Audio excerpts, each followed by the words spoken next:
टुनटुनी का पति बंटी एक कुली था। वो नदी पार से आने वाले पक्षियों के सामान को इधर से उधर करता था।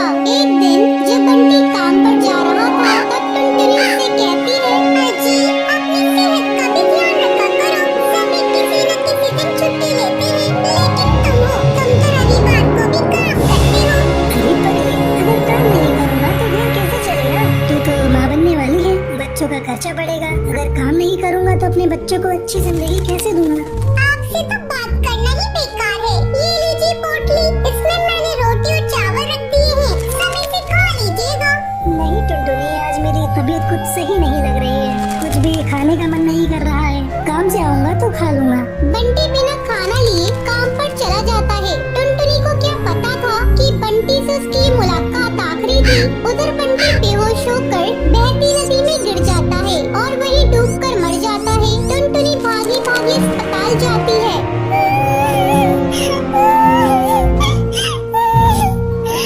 बंटी, ये क्या हो गया? सब कुछ एक पल में खत्म हो गया। अब ये बच्चा किसे अपना पापा कहेगा? मैं तुम्हें कई बार समझा रही थी अपनी सेहत का ध्यान रखो, लेकिन तुम तो मेरी बात मानते ही नहीं। अब मैं क्या करूं बंटी? समय तेजी से पंख लगाकर उड़ने लगता है। टुनटुनी एक बच्ची को जन्म देती है। एक दिन टुनटुनी के पास डाकिया एक खत लेकर आता है। अरे ये खत तो कड़कनाथ सेठ की कंपनी की तरफ से आया है और मुझे बंटी की जगह कुली की नौकरी दी गई है। मुझे अपनी बच्ची की नौकरी करनी ही होगी, तभी मैं उसे एक अच्छे स्कूल में पढ़ा पाऊंगी और उसे बेहतर भविष्य दे सकूंगी। अगले दिन से ही टुनटुनी कुली बनकर पक्षियों का बोझ उठाती थी। जब भी नदी के उस पार से कोई पक्षी आता था, टुनटुनी तेजी से उन पक्षियों के पास पहुंच जाती थी। बहन जी, क्या मैं आपका बोझ उठा लूं? अरे तुम तो एक चिड़िया हो, क्या तुम इतने बोझ को उठा सकती हो? हाँ हाँ बहन जी, मैं सारे बोझ को उठा लूंगी। बहन जी, मैंने अपनी जिंदगी में इतना बोझ उठा लिए है, ये बोझ तो इसके आगे कुछ नहीं है। क्यों, क्या हुआ? और तुम ये तुम्हारी बेटी को साथ में लेकर क्यों घूम रही हो? तुम्हारे पति कहाँ है? वो नहीं कमाते हैं क्या? क्या करिएगा बहन जी, मेरी दुखभरी कहानी सुनकर रोज इस नदी किनारे पे कई पक्षी आते हैं और मेरी दुखभरी कहानी सुनते हैं, लेकिन कोई मेरी मदद नहीं करता। अरे तुम मुझे तो बताओ, मैं तुम्हारी जरूर मदद करूंगी। क्या बताऊं बहन जी, मेरे पति की मौत इसी नदी में डूबकर हो गई थी। उसके बाद से मैं यहाँ कुली की नौकरी कर रही हूँ। देखो टुनटुनी, जब तुम्हारी बेटी थोड़ी बड़ी हो जाएगी तो उसको मेरे स्कूल में डाल देना। मैं उसे पढ़ा लिखा कर एक अफसर बनाऊंगी। मैं तुम्हें अपना पता दे देती हूँ। वो बुलबुल चिड़िया टुनटुनी को अपना पता दे देती है। इसी तरह कई साल गुजर जाते हैं। एक दिन जब टुनटुनी अपना घर साफ कर रही थी, तभी उसे बुलबुल का दिया हुआ पता मिलता है। अरे ये पता तो वही है जो मैडम जी ने मुझे नदी किनारे पर दिया था। मैं तो बिल्कुल भूल ही गई थी। अब मैं अपनी बेटी को लेकर मैडम जी के स्कूल में जाऊंगी और उसे वहाँ पढ़ाऊंगी। टुनटुनी अपनी बेटी को लेकर उस पते पर पहुँचती है। आओ आओ टुनटुनी, बहुत दिन हो गए तुमसे मिले। मैडम जी, ये देखिए, मैं अपनी बेटी को अपने साथ लेकर आई हूँ। मैं चाहती हूँ पढ़ लिख कर एक अफसर बन जाए, इससे मेरी तरह जीवन में संघर्ष न करना पड़े। हाँ हाँ टुनटुनी, तुम निश्चिंत रहो, मैं तुम्हारी बेटी को अच्छी तालीम दूंगी। तुम्हें एक दिन इस पर गर्व होगा। टुनटुनी अपनी बेटी का एडमिशन उस मैडम जी के स्कूल में कराकर निश्चिंत हो जाती है। उसे इस बात की खुशी थी उसकी बेटी को उसकी तरह जीवन में संघर्ष नहीं करना पड़ेगा।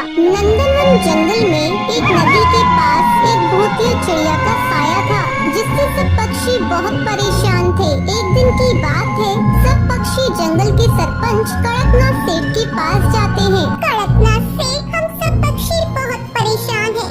जंगल में भूतिया चिड़िया की आत्मा की वजह से कोई भी पक्षी नदी से पानी भरने नहीं जा पाता है। हाँ कड़कनाथ सेठ, टुनटुनी बहन बिल्कुल सही कह रही है। हम सब बहुत डरते हैं उनसे। जंगल के न जाने कितने पक्षियों को मारा है।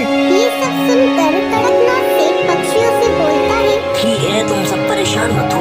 मेरे पास एक उपाय है। क्यों ना हम सब नदी के पास एक लोहे का जाल बना दें, जिससे उस भूतिया चिड़िया की शक्तियाँ कम हो जाएंगी और वो हमें नुकसान भी नहीं पहुंचा पाएगी। इसके लिए हर रात दो पक्षी मिलजुल कर उस जाल को बनाएंगे। सब पक्षी इस फैसले से बहुत खुश होते हैं। अब रात को मीनू चिड़िया और सुंदरी कौवी जाल बनाने के लिए नदी के पास जाती है। तभी ये सब टूनी चिड़िया की आत्मा देख लेती है। अच्छा बेटा जी, ये सब मुझे रोकने की इतनी मेहनत कर रही है, लेकिन ये नहीं जानती कि मैं इनकी अम्मा हूँ।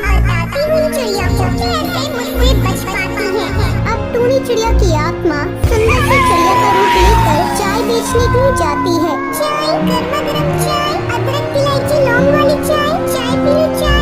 उसकी आवाज सुनकर मीनू चिड़िया और सुंदरी कौवी वहाँ पर आती है। अरे चिड़िया बहन, जरा दो कप चाय देना तो, वैसे तुम इस जंगल में नहीं आई हो। टूनी चिड़िया की आत्मा चाय देते हुए कहती है, हाँ बहन, मैं गरीब चिड़िया हूँ, चाय बेचकर ही अपने बच्चों का पेट भरती हूँ। जैसे ही वो दोनों चाय पीती है, उन दोनों को चक्कर आने लगता है और वो वहीं जमीन पर गिरकर मर जाती है। टूनी चिड़िया की आत्मा अपने असली रूप में आ जाती है। और पियो मेरे हाथ की बनी जहरीली चाय, मुझे रोकने की कोशिश कर गई ना तुम बर्बाद, जो भी मुझसे टकराएगा वो चूर चूर हो जाएगा।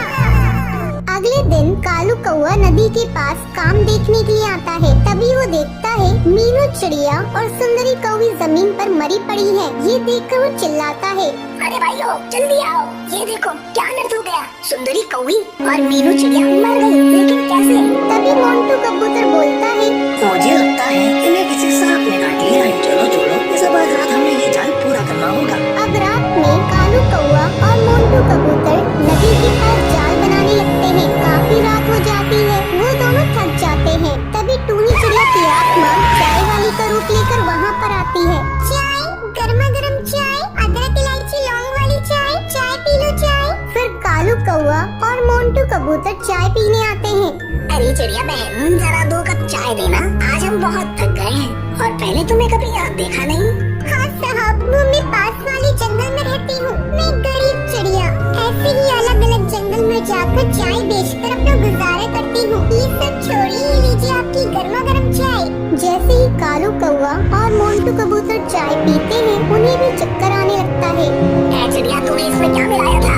टूनी चिड़िया की आत्मा अपने असली रूप में आ जाती है।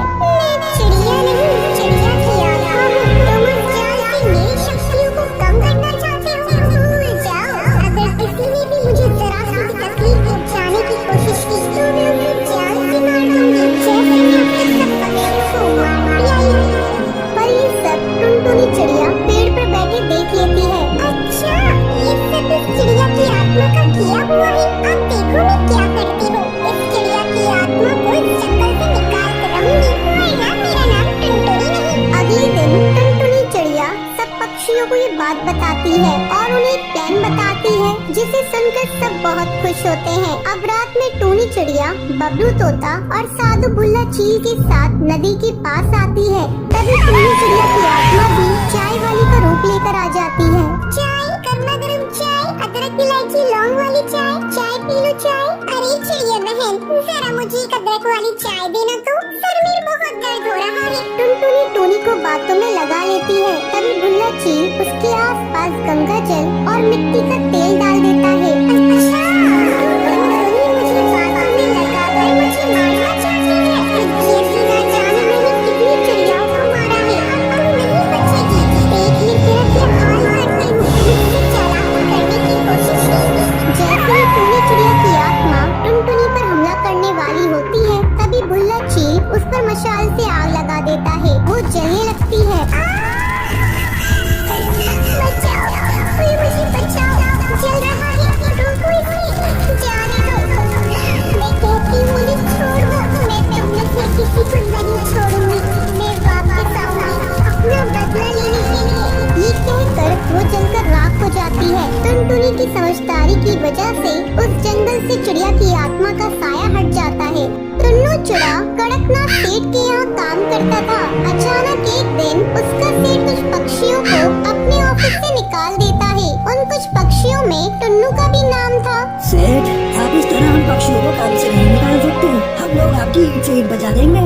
जाओ, तुम्हें जो करना है करके देख लो। ये कंपनी मेरी है, मैं किसको रखूंगा किसको निकालूंगा ये मेरी अपनी चॉइस है। और तुम्हें एक बात बता दूं, आजकल मेरी ऑफिस घाटे में चल रही है। मैं इतने सारे कर्मचारियों का खर्चा उठा नहीं सकता। अब आप लोग यहाँ से जा सकते हैं। टुन्नू वापस अपने घर आ जाता है। धीरे धीरे 6 महीने गुजर जाते हैं। अभी तक टुन्नू को कोई दूसरी नौकरी नहीं मिली थी। घर में पैसों की तंगी हो जाती है। इसी बीच टुनटुनी का स्कूल से नाम कट जाता है। 6 महीनों से उसकी स्कूल की फीस जमा नहीं हुई थी। एक दिन तो हद ही हो गई। देखना, 6 महीने से तुम लोगों ने इस घर का एक किराया नहीं दिया है। अब जल्दी से पैसे मेरे हाथ में रखो, नहीं तो मेरे घर से अभी निकल जाओ। अरे ओ रिक्की, जल्दी से इनका सामान निकाल के घर से बाहर फेंक दे। रिक्की घर का सामान बाहर फेंकने लगता है।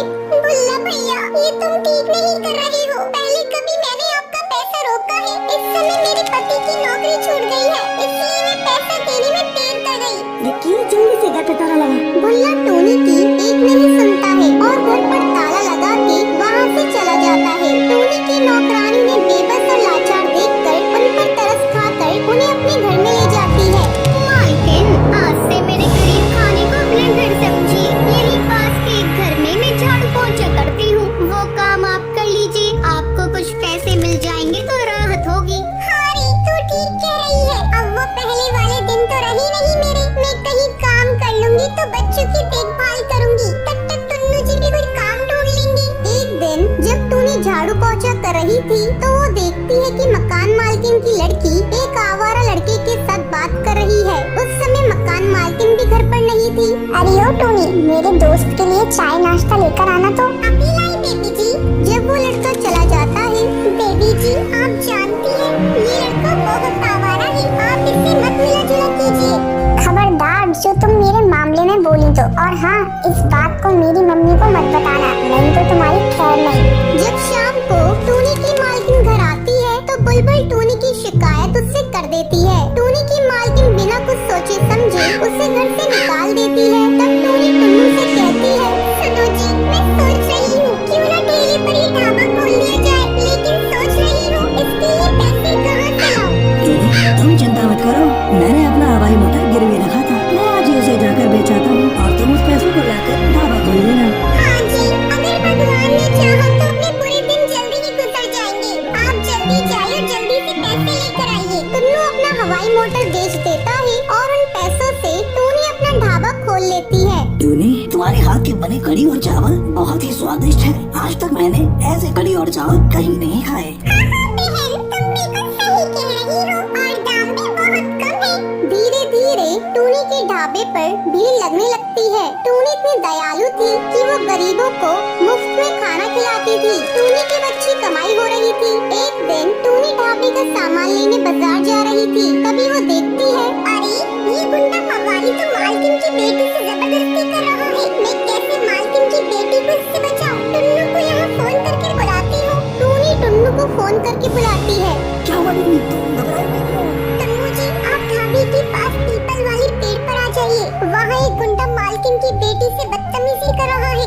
साथ में 2-4 पुलिस वालों को लेते आइएगा। टूनी, तुम घबराओ मत, मैं अभी आया। टुन्नू जल्दी इंस्पेक्टर को लेकर वहाँ पहुँच जाता है। इंस्पेक्टर साहब, जल्दी से इस गुंडे को गिरफ्तार कर लीजिए। इंस्पेक्टर जल्दी से उस कालू बदमाश को गिरफ्तार कर लेता है। तब बुलबुल, टूनी बहन मुझे माफ कर दे, मैंने तेरे साथ बहुत बुरा किया था। इतनी देर में बुलबुल की माँ भी वहाँ पहुँच जाती है। टूनी, आज तूने मेरी बेटी को बचाकर बहुत बड़ा उपकार किया है मेरे ऊपर। मैं भी तुम्हारे ऊपर एक उपकार करना चाहती हूँ। मैं अपना कुछ पैसा तुम्हारे ढाबे में लगाना चाहती हूँ। अब तुम एक ढाबे की जगह एक बड़ा होटल खोल लो। टूनी, ना मत कहना, मुझे बड़ी खुशी होगी। मालकिन, आज आपकी वजह से मेरा सपना साकार हुआ है। इस होटल का उद्घाटन आप ही करेंगी। हाँ हाँ टूनी, क्यों नहीं। तुम जैसे नेक और भली चिड़िया की मदद करके मुझे बहुत बड़ी खुशी मिली। अब बिना समय गवाए होटल का उद्घाटन करते हैं। टूनी के अब गरीबी के दिन कट चुके थे। अब वो हंसी खुशी अपने परिवार के साथ जीवन बिताने लगी थी।